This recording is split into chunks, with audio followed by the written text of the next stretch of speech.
Hello and welcome. My name is Brenda Onyango. I am a counseling psychologist and a hospitality lecturer.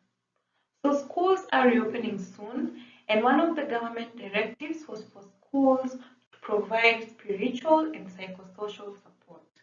So here are some suggestions on how schools can provide psychosocial support. Number one, schools should have a debriefing session for the whole school in groups done by a counselor for both students and teachers. And in these debriefing sessions, they can identify some coping skills that those who are experiencing a difficult time trying to adjust back to the school schedule can use these coping skills to help them manage. Number two, schools should have an in-house counselor for one-on-one sessions for those who might need more time with the counselor. And I know in Kenya, not all schools have a school counselor, but many schools have a guiding and counseling department. It is the responsibility of the guiding and counseling department to look for a counselor who can be available to have one-on-one sessions with those who need the one-on-one sessions. Number three, schools should consider adjusting their timetable and help the students get back to the timetable. You know, they are coming from home, and at home they might not have had a strict schedule and a structured way of doing things. So it might be difficult for them to adjust. So it's important that schools adjust their timetable, then gradually adjust it until they get to the point where the students are now comfortable with the timetable.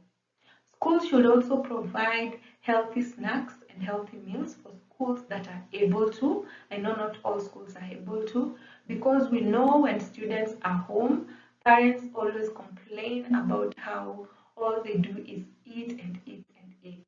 So when they come back to school, they might want to continue with the eating, and you don't want them to be in class trying to concentrate on what the teacher is saying and their stomachs are empty. So you might need a little bit more of the meals and the snacks that you usually provide.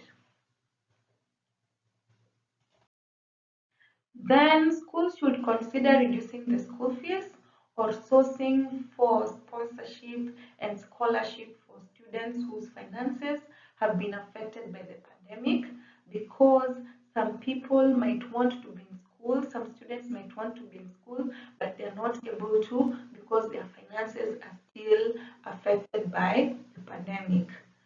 Then another point, schools should educate on the right language, because the pandemic has affected people in different ways. People have experienced loss, some might have gone through trauma. You don't want people saying inappropriate things. You don't want people making jokes about the pandemic, because you don't know what somebody has gone through, and somebody might just say something that will offend someone or will remind them of a bad experience that they had. So language is very, very important. Then schools should communicate to parents and guardians and caregivers who are taking care of these students when they are home, to encourage them, to support them, and to ask them about assignments, so that they feel there's someone supporting them, so that they feel that even if it is difficult, they have support from home.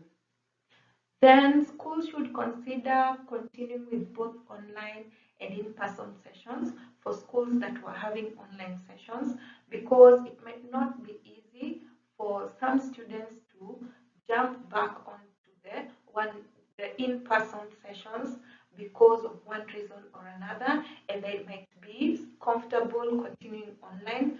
So schools can have both platforms running at the same time until all the students are able to join the in-person classes. So thank you. That's it for this video. There's another video on coping skills for students and another video on what teachers can do. I hope you'll find them helpful. Thank you. See you in the next